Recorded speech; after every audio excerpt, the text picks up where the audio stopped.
Selamat datang di channel Simar Imam. Seperti biasa, jangan lupa pasang headset kalian. Siapkan kopi dan camilan. Lupakan pahitnya kehidupan. Mari kita dengarkan sambil rebahan. Penembak jitu terbaik. Bab 1533. Seorang penembak jitu yang kuat tiba-tiba muncul di pihak musuh untuk mengurangi korban kami. Ang Li memutuskan untuk keluar sendiri, untuk mengambil inisiatif. Bagi Smith, jumlah korban dalam 3 hari di luar imajinasi, dan kembalinya Julie memberinya kepastian. Serangan habis-habisan. Ini adalah rencana pertempuran yang dicapai setelah Smith dan Julie bertemu. Pasukan Smith melancarkan serangan terakhir terhadap Ang Li sebelum fajar. Boom! Sebelum Smith mulai mengambil tindakan, terjadi ledakan di luar pintu. Apa yang terjadi? Teriak Smith. Seorang tentara bayaran berlari masuk dari luar dan berkata kepada Smith, laporkan, ada mobil yang meledak. Meledak? Bagaimana bisa sebuah mobil meledak tanpa alasan? Smith bertanya dengan cemberut. Tidak, aku tidak tahu. Tentara bayaran itu menjawab bahwa ledakan tadi telah menyebabkan 2 kematian dan 1 cedera. Dia di sini, kata Julie. Siapa? Smith bertanya terlebih dahulu, lalu mengerutkan kening dan bertanya. Kamu sedang membicarakan orang itu, dia ada di sini. Julie mengangguk sebagai jawaban, dari kecerdasan Anda, tampaknya dia adalah penembak jitu yang sangat kuat, dan dia sudah tahu bahwa saya ada di sini, dan mengambil inisiatif untuk menyerang. Lalu apa yang harus kita lakukan? Smith bertanya dengan sedikit gugup. Suruh seseorang mematikan semua listrik, lalu mengenakan rompi anti peluru dan mencoba bersembunyi di balik bunker dan tidak keluar. Apakah ini berguna? Smith bertanya dengan ragu. Menurutnya, yang terpenting saat ini adalah menemukan Ang Li dan kemudian menembaknya. Julie membuka kotak di punggungnya dan memasang kembali bagian-bagian yang telah dibongkar di dalamnya. Sambil memeriksa senapan sniper khususnya, dia berkata, sebaiknya kamu berharap aku bisa membunuhnya. Tom. Hanya dalam 1 menit, mobil Smith yang diparkir di luar meledak satu demi satu. Tidak ada yang berani mendekati mobil yang meledak tersebut. Semua orang mengungsi ke dalam gedung dan bersembunyi sesuai instruksi Smith. Setelah menghancurkan mobil terakhir, Ang Li pindah ke titik penembak jitu berikutnya. Dia mengambil teropong night vision untuk mengamati situasi di sisi lain dan bergumam dalam hatinya, ayo, biarkan saya melihat betapa kuatnya kamu. Duel penembak jitu seperti master yang bertarung satu sama lain. Tegang dan mengasyikkan, tetapi tidak terlalu rumit. Gerakannya seringkali menentukan hasil dalam satu gerakan. Smith menyerahkan medan perang kepada Julie, dan bersembunyi di dalam gedung bersama anak buahnya untuk mempersiapkan perang, sambil mengamati dengan cermat situasi di luar. Periode waktu ini sulit bagi Smith, karena dia tidak tahu seperti apa situasi di luar, atau bahkan di mana Lian bersembunyi, jadi dia hanya bisa membiarkan anak buahnya mengawasi Julie. Apakah itu kemenangan atau kekalahan dapat tercermin secara intuitif dari Julie? Betapapun lambatnya waktu, lambat laun akan berlalu. Malam surut dan matahari terbit. Bang! Sebuah suara tembakan memecah kesunyian fajar. Tangan Smith sedikit gemetar, menyalakan interkom dan bertanya, Julie, apakah orang itu sudah mati? Melihat tidak ada yang menjawab, Smith harus mengganti saluran, menarik napas dan bertanya, apakah Julie masih hidup? Laporan. Dia sudah mati. Jawab tentara bayaran yang bertanggung jawab mengawasi Julie. Mati. Smith gemetar. Penembak jitu paling kuat yang pernah dilihatnya sudah mati. Kapten, apa yang harus kita lakukan? Tolong beri perintah. Seseorang bertanya. Smith tertegun sejenak, mengetahui satu hal dengan sangat jelas. Jika Julie terbunuh, itu berarti dia telah kehilangan perlindungan yang paling menguntungkan, dan bahkan nyawanya sendiri akan hilang kapan saja. Setelah ragu-ragu sejenak, Smith mengeluarkan perintah yang bahkan tidak terpikirkan olehnya.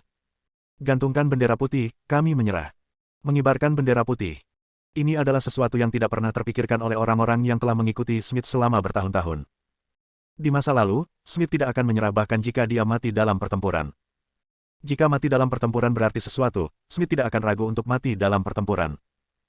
Masalahnya adalah Smith tahu di dalam hatinya bahwa dia seperti kelinci yang menunggu pemburu membunuhnya, dan perlawanan apapun tidak ada artinya. Daripada memilih ditembak di kepala oleh pemburu, lebih baik selamatkan nyawa sendiri dulu.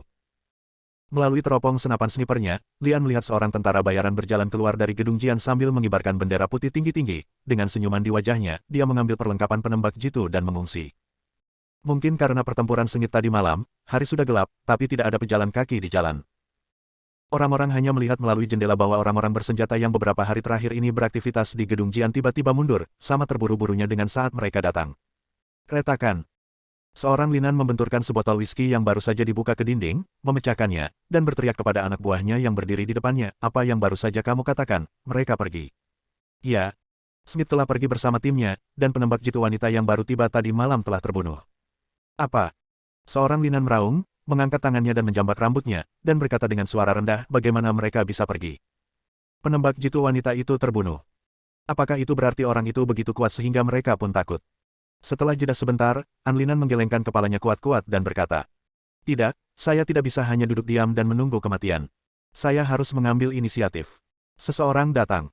Ambilkan aku mobil, aku ingin keluar." Setelah Lian kembali, dia mandi air dingin dan hendak tidur ketika Sony mengetuk pintunya. "Tuan, Smith telah membawa orang ke luar kota." Sony memberi hormat dan berkhotbah. Lian mengangguk ringan, mengetahui hal ini, kalau tidak, dia tidak akan bisa mandi santai di sini. Apakah ada hal lain? Anlinan, Mosa, dan Mike Div baru saja pergi ke toko gandum dan dalam perjalanan ke sini setelah melihatmu tidak ada di sana. Jawab Sony. Mereka. Senyuman muncul di bibir Lian, bagaimana mungkin dia tidak mengerti maksud dari ketiga rubah tua tersebut. Abaikan mereka untuk saat ini. Saya mengantuk dan perlu tidur siang. Jernih. Sony kembali memberi hormat militer, berbalik dan berjalan keluar. Dia tidak tidur sepanjang malam tadi dan sangat mengantuk. Lian tidur sampai jam 3 sore. Setelah bangun, Lian meminta Sony mengambilkan makanan untuknya, dan sambil bertanya, apakah ketiga rubah tua itu sudah pergi. Mereka masih menunggu di luar. Apakah kamu ingin membiarkan mereka masuk? Tanya Sony. Jangan terburu-buru, biarkan aku menyelesaikan makannya dulu. Lian memesan dan mulai mencicipi makan siangnya perlahan. Makan itu berlangsung lebih dari setengah jam, lalu Lian pergi ke ruang pelatihan yang disiapkan oleh Sony untuk makan. Setelah langit berangsur-angsur menjadi gelap, Ang Lee menyempatkan diri bertanya kepada Sony, apakah mereka masih di sana? Tetap saja. Jawab Sony. Kalau begitu biarkan mereka masuk. Kata Lian sambil tersenyum. Bab 1534. Jadi kamu berencana membeli senjata dan perlengkapan dariku lagi. Lian sedang mengupas apel dengan pisau buah di tangannya, menyipitkan mata ketiga orang di seberangnya yang sedikit gelisah. Batuk.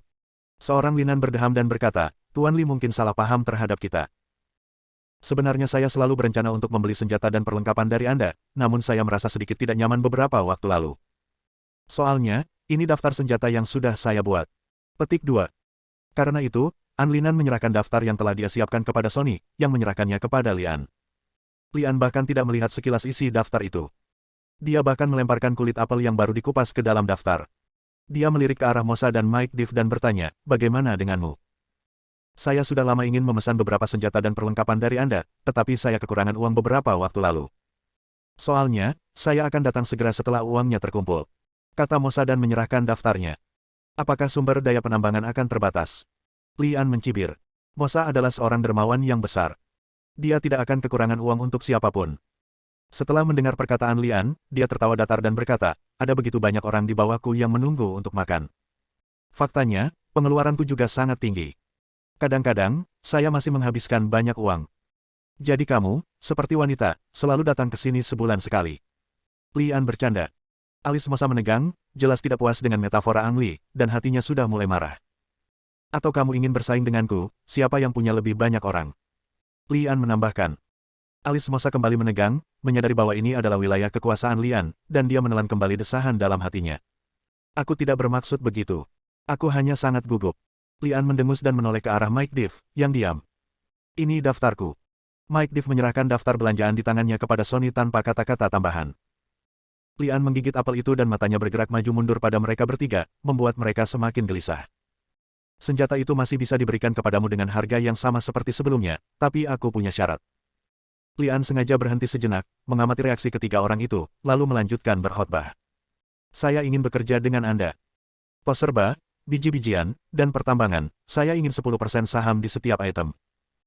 Tentu saja saya akan memberi Anda uang sesuai harga pasar, tetapi Anda harus berhutang dulu, baru saya akan memberikannya kepada Anda ketika saya punya uang. Apa? Kamu jelas-jelas merampok kami, kenapa kamu tidak membunuh kami saja? Mike Div melompat dan berteriak. Bentak. Buah di tangan Lian terlepas dari tangannya, melewati telinga Mike dan dipaku ke dinding. Mike sangat ketakutan hingga wajahnya menjadi pucat. Jika itu yang kamu ingin aku lakukan, aku tidak keberatan sama sekali. Mosa buru-buru mengulurkan tangannya untuk menarik Mike kembali ke kursi, dan berkata pada An Li dengan senyuman di wajahnya, Tuan Li salah paham, kami jelas tidak bermaksud seperti itu. Hanya, saya tidak takut dengan lelucon Tuan Li. Meski kami bertiga mendominasi kota ini dan terkesan melanggar hukum, nyatanya kami bertiga hanyalah boneka di tangan orang lain. Kami benar-benar tidak bisa mengambil keputusan mengenai investasi dalam hal ini. Masalah ini sudah diselesaikan. Lian menyela Mosa dengan sangat tegas dan melanjutkan. Aku tahu kalian bertiga adalah boneka di tangan orang lain. Jika kalian bahkan tidak bisa mengendalikan hal kecil ini, maka aku tidak keberatan membantu tuanmu mengganti bonekanya. Oke, mari kita berhenti di sini dulu. Saya tidak akan memaksa Anda. Saya akan memberi Anda waktu 3 hari untuk kembali dan memikirkannya dengan hati-hati. Haruskah aku terus menjadi boneka di tangan orang lain, atau haruskah? Lian tidak menjelaskan apa yang dia katakan selanjutnya, tapi Mosa dan 3 orang lainnya gemetar, semuanya memahami maksud Lian. Entah menyerahkan 10% keuntungannya atau mati. Sonny menyuruh ketiga orang itu keluar dan kemudian kembali ke Lian. Apakah ada yang ingin kamu katakan? Lian bertanya. Sonny ragu-ragu dan berkata, saya seorang prajurit, dan yang saya lakukan hanyalah mematuhi perintah. Lian berkata pada dirinya sendiri, saya benar-benar memaksa mereka untuk memulai perang dengan saya dan mengusir mereka keluar kota ini. Sonny tampak terkejut, namun tidak berkata apa-apa. Masalah ini akan dirahasiakan untuk sementara waktu, karena aku tidak ingin mendengar seseorang mengomel, perintah Lian. Seseorang mengacu pada Yang Ke. Dia baru saja membunuh Jian, dan sekarang dia berperang dengan 3 kekuatan besar lainnya pada saat yang sama. Jika Yang Ke mengetahuinya, dia pasti akan datang dan mengatakan bahwa dia tidak bersenang-senang, mengira Lian benar-benar gila. Setelah ketiga Mosa pergi, mereka tidak berpisah, melainkan duduk di kedai kopi Anli. Bang! Mike menamparkan meja dengan keras dan berteriak, sombong, anak itu sombong sekali. Dia sebenarnya ingin membunuh kita. Bisakah kalian berdua menelan nada ini? Jadi bagaimana jika kamu tidak bisa menelannya? Juga, tolong kendalikan emosimu. Jika mejanya hancur, kamu harus membayarnya. Tidak bisakah aku, Mike, menjadi tuli dan membeli meja? Mike berteriak keras dan bertanya. Bagaimana menurut kalian berdua? Apakah kalian benar-benar akan membiarkan orang itu mengendalikan kalian? Dengan 10% saham, dia membuat kita mati. Mosa menatap Mike Div dan bertanya, aku melihat ada yang tidak beres denganmu di kamar pria itu. Apakah kamu punya ide? Menyebutkan hal tersebut membuat Mike yang lepas kendali kembali tenang. Mike berdiri dengan sangat waspada dan memeriksa apakah pintunya terkunci, menutup jendela dan menutup tirai sebelum berkata, bukankah orang itu membuat semacam aliansi? Hah, kenapa kita bertiga tidak membentuk aliansi? Persekutuan. Anlinan dan Mosa mengerutkan kening pada saat yang sama, memandang Mike Div dengan wajah bingung. Mike tertawa aneh dan berkata, meskipun kami dan Jian pernah bekerja sama sebelumnya, kami berdua memiliki agenda masing-masing dan bersaing satu sama lain untuk memberikan kesempatan kepada orang itu untuk menjadi besar. Kali ini berbeda. Kita harus bekerja sama dengan tulus. Mari kita lebih spesifik tentang apa aliansimu. Desak Musa. Mike menjawab dengan acuh tak acuh, sederhananya, itu adalah tentara aliansi, atau bisa juga disebut pasukan tempur aliansi. Maksudmu mengumpulkan ketiga pasukan kita? Anlinan bertanya. Mike menjawab dengan sedikit bersemangat, ya, itu saja. Dari segi tenaga, kami pasti tidak kalah dari anak itu, dan jika kami bertiga bergabung, kami akan lebih baik dari dia. Dari segi perlengkapan, kami juga lumayan. Selama kita memusatkan pasukan, senjata, dan perlengkapan kita serta membentuk pasukan aliansi untuk mengatur operasi secara seragam, saya tidak percaya orang itu masih bisa mengancam kita. Saat itu, mungkin jika kita membunuh anak itu, semudah meremas semut sampai mati. Mata Anlinan dan Mosa menjadi cerah karena hal ini, dan keduanya merasa bahwa saran dari tentara aliansi ini sepertinya ada hubungannya dengan itu. Bab 1535. Satu pertanyaan lagi, bagaimana dengan senjata dan perlengkapannya? Tanya Musa. Dilihat dari situasi saat ini, setiap orang memiliki senjata dan perlengkapan yang cukup setelah pembelian terakhir, namun mereka harus siap menghadapi bahaya di masa damai. Jika memang terjadi perang dengan Angli, pasti akan banyak kehilangan senjata dan amunisi.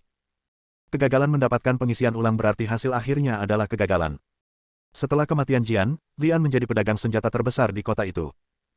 Apakah mungkin membeli senjata dan perlengkapan dari musuh setelah perang dimulai? Oleh karena itu, jika setiap orang ingin membentuk pasukan aliansi, mereka harus mengatasi kekhawatiran ini. Apakah kamu lupa apa yang aku lakukan? Senyuman aneh muncul di mulut Mike yang tuli. Mosa dan Anlinan tertegun sejenak, lalu terbangun. Mike Div pernah menjual senjata secara pribadi sebelumnya, namun skalanya sebesar gajah atau semut dibandingkan dengan Jian, sehingga mudah untuk diabaikan. Namun bukan berarti Mike Div tidak bisa mendapatkan senjata dan perlengkapan. Jadi kamu bisa menyelesaikan masalah senjatanya? Tanya Mosa dengan serius. Mike berkata dengan suara yang dalam, sebenarnya saya sudah menghubungi upline sebelumnya, dan dia setuju untuk memberi saya senjata dan perlengkapan tanpa batas, tapi harganya akan sedikit lebih tinggi. Sedikit lebih tinggi. Apakah kamu mencoba memanfaatkan kesempatan ini untuk menghasilkan uang? Seorang Linan bertanya dengan sedikit ketidakpuasan. Apapun yang Anda pikirkan, saya hanya memberikan kesempatan kepada semua orang. Pikirkan tentang hal ini. Apakah Anda ingin terus dimanipulasi oleh bos, atau Anda ingin bertarung sampai mati dan kembali ke kejayaan sebelumnya, yang lebih baik lagi? Mike menatap mereka berdua dengan tuli. Mosa merenung, selama Anda benar-benar dapat menyelesaikan masalah peralatan, maka uang bukanlah masalah. Saya akan menemukan cara untuk menyelesaikannya. Bagaimana denganmu? Mike menoleh dan menatap An Linan. Seorang Linan sedikit mengernyit dan berkata dengan suara yang dalam, saya tidak sekaya orang lain, terutama akhir-akhir ini, saya sedikit gugup. Namun, jika Anda benar-benar berencana untuk bermain, pertimbangkan saya. Oke, kalau begitu koalisi pelindung kita terbentuk. Mike Div mengulurkan tangan dan berkhotbah. Lindungi koalisi. Mosa dan An Linan mengerutkan kening pada saat bersamaan. Nama ini memang norak, namun kini sepertinya bukan saatnya mengkhawatirkan nama tersebut. Ledakan. Dadada. Pum, Tom. Fajar. Sebelum orang-orang benar-benar terbangun dari mimpinya, mereka mendengar apa yang terdengar seperti perang di luar, dan seluruh kota yang kacau balau.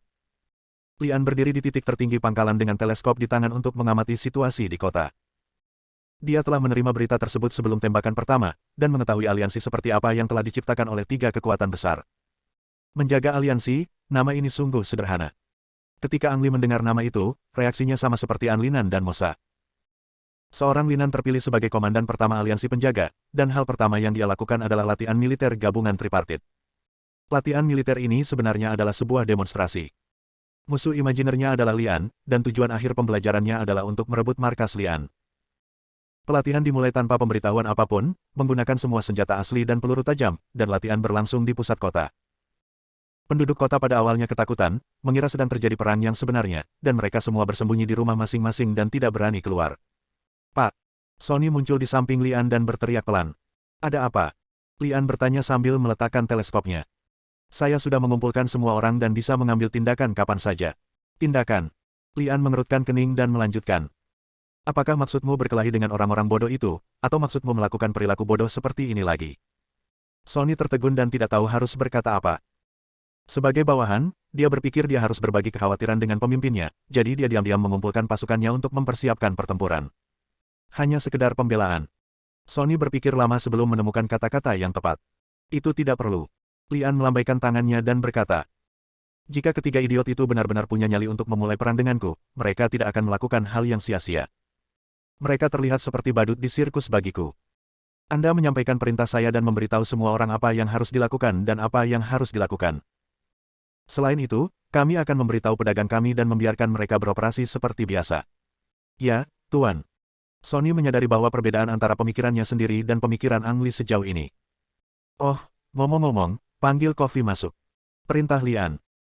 Segera setelah itu, Ang Li mengeluarkan perintah kepada Kofi, memintanya untuk memantau secara pribadi setiap gerakan Mike Div dan melaporkan situasinya kepadanya kapan saja. An Linan percaya bahwa ide latihan militernya brilian dan pasti akan menghalangi Lian dan memberitahu dia bahwa dia bukanlah orang yang bisa dianggap enteng. Sekaligus, ini bisa dianggap sebagai peringatan bagi warga kota untuk menjaga jarak dari Lian, karena dia, Mosa, dan Mike Div masih menjadi penguasa kota. Latihan ini berjalan sangat lancar, namun hasilnya benar-benar berbeda dari yang diharapkan An Linan.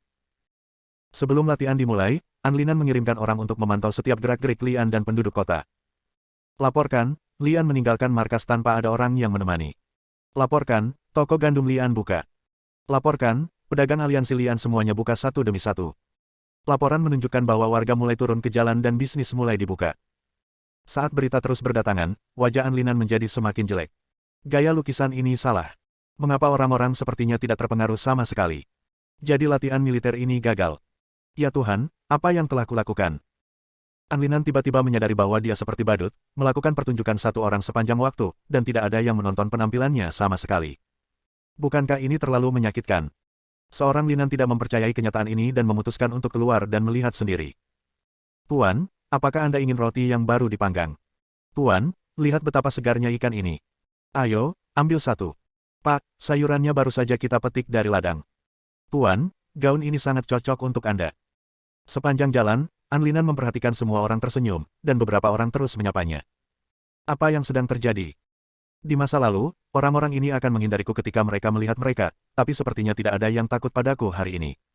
Dan mata mereka seperti sedang melihat badut. Seorang Linan bergegas pulang dan menyebarkan kabar bahwa dirinya masuk angin dan harus istirahat di rumah sebentar. Ia pun mengundurkan diri dari jabatan pengawal komando pasukan koalisi dan digantikan oleh Mike Div. Bagus sekali. Lian menunjukkan senyuman puas setelah menerima kabar tersebut. Orang-orang yang berinisiatif menyapa An Linan semuanya diatur olehnya, jika tidak, bagaimana mungkin ada orang yang berani berbicara dengan An Linan seperti itu. Bab 1536. Tuan, Mike sedang keluar kota. Larut malam, datang kabar dari Kofi bahwa Mike sedang keluar kota. Mike Div hanya memiliki satu tujuan pergi keluar kota saat ini, untuk mendapatkan senjata dan perlengkapan, dan dia tidak ingin ada yang mengetahuinya. Ang Lee memerintahkan Kofei untuk terus melacak Mike Div, dan kemudian dia meninggalkan markas sendirian dengan peralatan penembak jitu, tanpa memberitahu siapapun. Di hutan 30 km jauhnya dari kota kekacauan, kurang dari 10 menit setelah Mike tiba di sini, pasukan tiba dan membersihkan hutan untuk mencegah penyergapan. Ang Lee bercampur dengan Kofei kurang dari 200 meter dari hutan. Tuan, Mike ada di dalam, tetapi ada tentara di dalam dan telah memblokir seluruh hutan. Saya tidak bisa mendekat, kata Kofei setelah bertemu Ang Lee. Ang Lee mengulurkan tangan dan menepuk bahu Kofei dan berkata, kamu melakukan pekerjaan dengan baik, serahkan sisanya padaku. Lebih dari seminggu yang lalu, Kofei hanyalah seorang remaja biasa. Dia hanya mendapat pelatihan khusus selama seminggu dari Ang Lee, dan dia sudah sangat mahir dalam apa yang dia lakukan sekarang. Tuan, apakah Anda akan masuk? Kofei bertanya dengan cemas, dan sebelum Lian dapat menjawab, dia berkata, saya akan ikut dengan Anda. Tidak, kamu tetap di sini, aku bisa sendiri. Ang Lee menepuk bahu Kofei 2 kali lagi, menandakan tidak akan terjadi apa-apa padanya, lalu bangkit dan menyelam menuju hutan. Kofei juga sangat menyadari kesenjangan antara dirinya dan Ang Lee, dan tahu bahwa jika dia bersikeras untuk mengikutinya, itu hanya akan menyeret Ang Lee ke bawah, jadi dia tidak bertahan dan tetap berada di luar hutan untuk mencari titik penembak jitu yang cocok untuk bersiap. Untuk bertemu dan meliput Ang Lee. Bagi Kofei, hutan itu dijaga ketat oleh tentara, namun bagi Ang Lee, pertahanan ini penuh dengan celah. Bagaimanapun, Ang Lee pernah menghadapi pasukan khusus dan agen-agen top dari berbagai negara sebelumnya, tetapi tentara di depannya hanyalah prajurit paling dasar, tidak peduli apakah itu senjata, peralatan, atau kualitas militer, itu tidak dapat dibandingkan dengan prajurit khusus kekuatan. Bahkan jika orang-orang di sini digantikan oleh pasukan khusus, mereka tidak dapat menghentikan Lian untuk menyelinap masuk. Setelah menghindari titik penjagaan musuh dan dengan lancar menghadapi dua tentara yang menghalangi, Ang Lee tiba di suatu tempat tidak jauh dari Mike Div. Ada ruang terbuka di sini, dan belasan mobil menerangi area ini secara transparan. Tidak banyak orang di pihak Mike, kurang dari 20 orang, dan mereka semua tetap berada di dekat mobil. Berdiri di seberangnya adalah seorang pria parubaya berseragam militer. Dia jelas merupakan orang yang memberikan senjata dan perlengkapan kepada Mike Div. Kontak kedua orang kali ini terutama untuk membahas detail kerjasama di masa depan. Posisi mengintai Ang Lee berada tepat di belakang Mike Div. Ia mengamati pemandangan melalui teropong senapan sniper, mengidentifikasi beberapa sasaran serangan, lalu menarik pelatupnya. Bang! Dengan suara tembakan, petugas yang berdiri di seberang telinga kanan Mike terlempar, dan dia menjerit kesakitan dan berjongkok di tanah. Mike, yang tersenyum, tercengang sejenak. Reaksi pertamanya adalah, siapa yang menembakkan senjatanya? Bang! Tembakan kedua terjadi, dan peluru mengenai spatbor kendaraan militer, dan seorang penembak mesin berdiri di belakang spatbor. Pelurunya sepertinya meleset, tapi itu adalah tindakan yang disengaja oleh Ang Lee. Penembak mesin memegang gagang senapan mesin yang dipasang di atap mobil dengan kedua tangannya, dan moncong pistolnya diarahkan langsung ke sisi tuli Mike. Peluru yang mengenai bezel hanya mengingatkannya untuk menarik pelatupnya. Dadada. Tembakan mesin terdengar, dan peluru menghantam konvoi Mike seperti air. Setelah diserang, Mike, yang tuli, juga secara naluriah menembak untuk melawan, dan kemudian lebih banyak orang dari pihak lawan bergabung dalam pertempuran. Jangan tembak, hentikan. Mike berbaring di tanah dan berteriak dengan penuh semangat, tetapi tidak ada yang mau mendengarkannya saat ini. Semua orang menembak dengan putus asa, mencoba membunuh satu sama lain untuk melindungi diri mereka sendiri. Melihat usahanya untuk menghentikannya tidak efektif, Mike Div buru-buru merangkak ke sisi petugas dan berteriak, Letnan Kolonel, cepat minta orang-orangmu berhenti. Itu hanya salah paham, bukan aku. Letnan Kolonel menutup telinganya yang terluka dengan satu tangan, dan tangan lainnya sudah mencabut senjatanya. Melihat mata Letnan Kolonel itu merah dan dia tidak mendengarkan dirinya sendiri, Mike segera mengulurkan tangan dan melepaskan pistol dari tangan Letnan Kolonel, lalu merangkak menuju timnya. Berkendara, cepat keluar dari tempat sialan ini. Tanpa instruksi Mike, seseorang sudah menyalakan mobil dan hendak pergi. Jumlah tentaranya beberapa kali lipat dari jumlah mereka. Jika mereka tidak pergi, mereka semua akan dimusnahkan di sini. Setelah mengamuk, para tunarungu akhirnya bergegas keluar dari hutan, namun kurang dari separuhnya yang keluar hidup-hidup. Siapa? Siapa yang menembak Letnan Kolonel? Mike berteriak keras, namun tidak ada yang menjawab pertanyaannya, karena mereka juga bertanya-tanya siapa yang melepaskan dua tembakan pertama. Adapun penembakan selanjutnya di rumah, sepenuhnya untuk perlindungan diri. Wajah Mike yang tuli sama jeleknya dengan hati babi. Dia sudah bernegosiasi, tapi sekarang semuanya sudah berakhir. Setelah kembali ke City of Chaos, Ang Lee tidak langsung kembali ke markas, melainkan pergi mengunjungi teman. Seorang Linan tertidur dengan bantuan alkohol. Hari ini sangat buruk baginya. Tanpa anestesi alkohol, dia mungkin tidak akan bisa tidur malam itu. Namun, Meski dia tertidur, tidur Anlinan tidak stabil, dan dia terbangun oleh sedikit gerakan di dalam kamar. Siapa? Seorang Linan menjerit dan meraih ke bawah bantal sebelum dia melihat siapapun. Apakah kamu mencari ini? Sebuah suara terdengar di sebelah Anlinan. Seorang Linan tidak mematikan lampu ketika dia pergi tidur. Dia tidak tahu kapan dia melakukan kebiasaan ini, jadi dia berbalik dan melihat pembicara, Lian. Kemunculan Lian hampir membuat Anlinan ketakutan, dan sisa alkohol di tubuhnya tiba-tiba mengeluarkan keringat dingin, membuat pikirannya sadar. Bagaimana kamu bisa masuk? Seorang Linan bertanya dengan gemetar, matanya tertuju pada tangan kiri Lian. Pistol itu seharusnya berada di bawah bantalnya. Sebenarnya tidak sesulit yang kamu bayangkan untuk masuk ke sini. Lian berkata sambil tersenyum sambil mengocok segelas whisky di tangan kanannya. Gulu. Tenggorokan seorang Linan bergerak, dan dia tiba-tiba menyadari bahwa sangat mudah bagi Lian untuk membunuhnya. Jika Lian benar-benar memiliki pemikiran seperti itu, Anlinan pasti sudah lama berubah menjadi mayat dingin daripada duduk di sana berbicara dengan Lian. Apa yang ingin kamu lakukan? Anlinan bertanya dengan gugup, memaksa dirinya untuk tenang.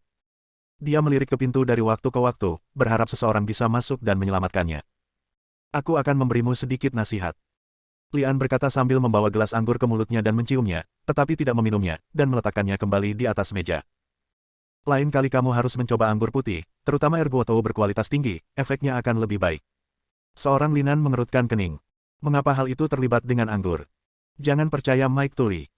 Tidak peduli apa yang dia janjikan padamu, dia tidak bisa menepatinya, dan nasihat yang aku berikan sebelumnya masih berlaku. Bersambung.